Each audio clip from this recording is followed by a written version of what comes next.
Kita ulang kembali sejumlah berita pilihan dari Bali. Truk pengangkut pasir terguling di Jalan Raya Uluwatu, Jimbaran, Badung. 1 orang tewas.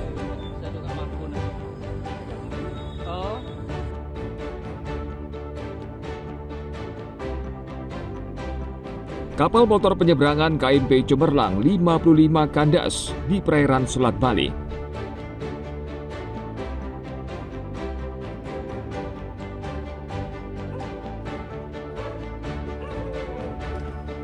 Kamar kos di Gianyar digerebek. Petugas gabungan menangkap 4 orang.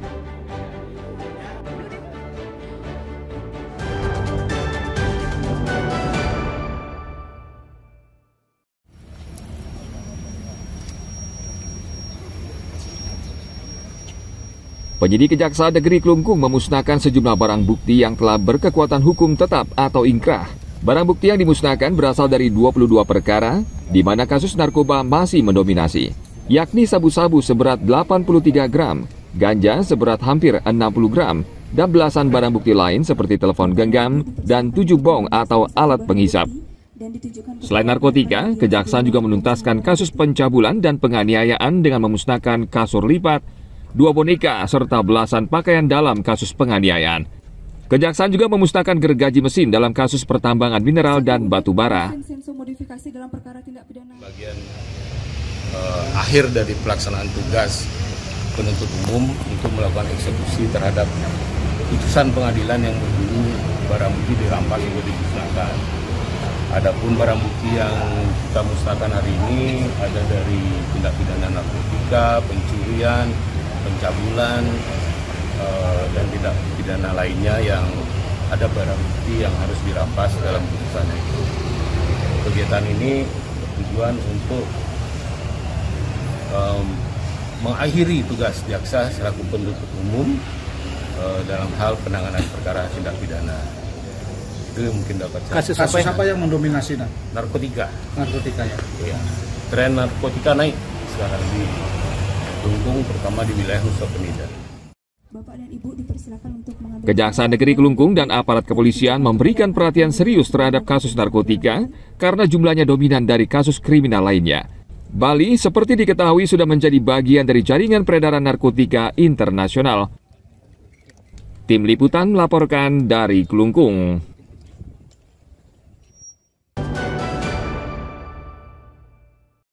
Informasi ton situasi sana mangkin. Hujan deras yang mengguyur wilayah Kecamatan Tampak Siring Gianyar sejak Rabu pagi menyebabkan air di kawasan kolam suci Pura Tirtampul di Desa Manukaya, Kecamatan Tampak Siring meluap. Selain itu air juga berubah warna akibat air hujan di sisi barat masuk ke area kolam suci dan menutupi seluruh pancuran. Kolam suci yang biasanya padat dengan warga dan turis asing untuk membersihkan diri secara lahir dan batin ditutup sementara. Kepala Dinas Pariwisata Gianyar, Iwayan Gede Sedana Putra melalui pesan WhatsApp mengatakan pihaknya telah melakukan normalisasi kolam. Dinas Pariwisata masih berkoordinasi dengan prajuru adat dan tokoh spiritual untuk membuka kembali lokasi ini dengan upacara pembersihan. Pura Tirtampul merupakan pura yang terkenal di Bali. Pura ini dibangun semasa Raja Chandra Baya Singawarmadewa sekitar abad ke-10 Masehi. Nama Tirtampul berarti air yang menyembur keluar dari tanah. Umat Hindu Bali meyakini air mempunyai kekuatan untuk menyucikan jasmani dan rohani. Tim Liputan melaporkan dari Gianyar.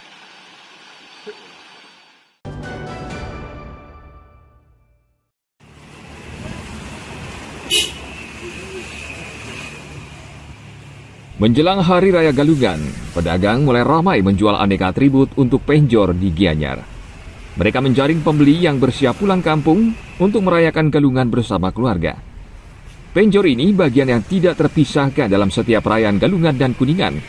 Oleh karena itu, pedagang memanfaatkan kesempatan menjual pernak-pernik sebagai bahan pembuat penjor. Mereka menjual bambu lengkap dengan ujungnya yang masih utuh. Bahan baku penjor seperti bakang-bakang, sampian penjor, hingga padi dan sangga penjornya. Menurut Kadek Buana, salah satu penjual bahan baku penjor di Desa Bone, pembeli sudah mulai berdatangan sejak 2 pekan lalu. mereka membeli dalam jumlah besar untuk dijual kembali. Kalau untuk pedagang-pedagang udah dari 2 bulan, sebulan. Kalau untuk encer udah mulai dari kemarin, udah dari minggu-minggu yang lalu udah. Kalau pembelian dari mana aja? Ya banyak, dari segala seluruh Bali juga ada, luar Bali ada. Itu Galungan, Kan masih jauh, Pak. tapi nanti nggak tahu masih tersisa atau nggak, mending beli lebih awal. Oh gitu ya. Oh, biasa beli di sini, Pak? Tumben saya lihat di sini. Pembeli yang membeli lebih awal biasanya ingin membuat penjor khusus seperti penjor pengantin, karena penjor jenis ini ukurannya lebih besar dengan hiasan khusus. Pembeli seperti ini umumnya keluarga perantauan yang merencanakan pulang kampung lebih awal, sehingga bisa mempersiapkan penjor lebih awal pula. Tim Liputan melaporkan dari Gianyar.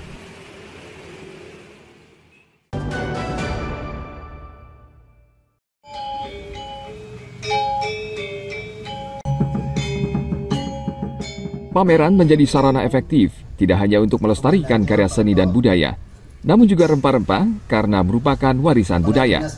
Dinas Kebudayaan Buleleng menggelar pameran rempah di Museum Sunda Kecil di Pelabuhan Tua Buleleng.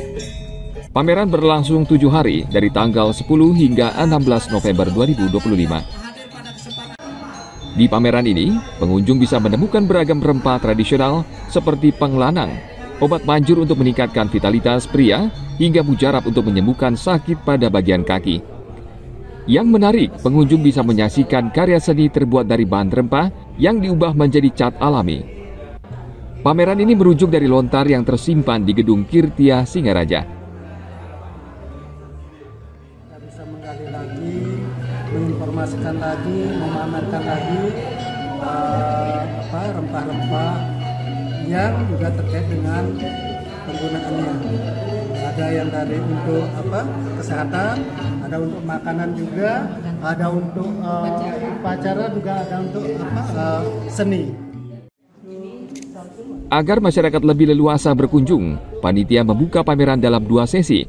Sesi pertama dimulai pukul 8 pagi hingga pukul 1 siang, dan sesi kedua mulai dari pukul 5 sore hingga pukul 10 malam. Dari pameran ini pengunjung bisa mengenal lebih dalam manfaat rempah tidak hanya sebagai bumbu dapur, tetapi juga sebagai bahan pengobatan, karya seni, dan pelengkap ritual. Tim Liputan melaporkan dari Buleleng.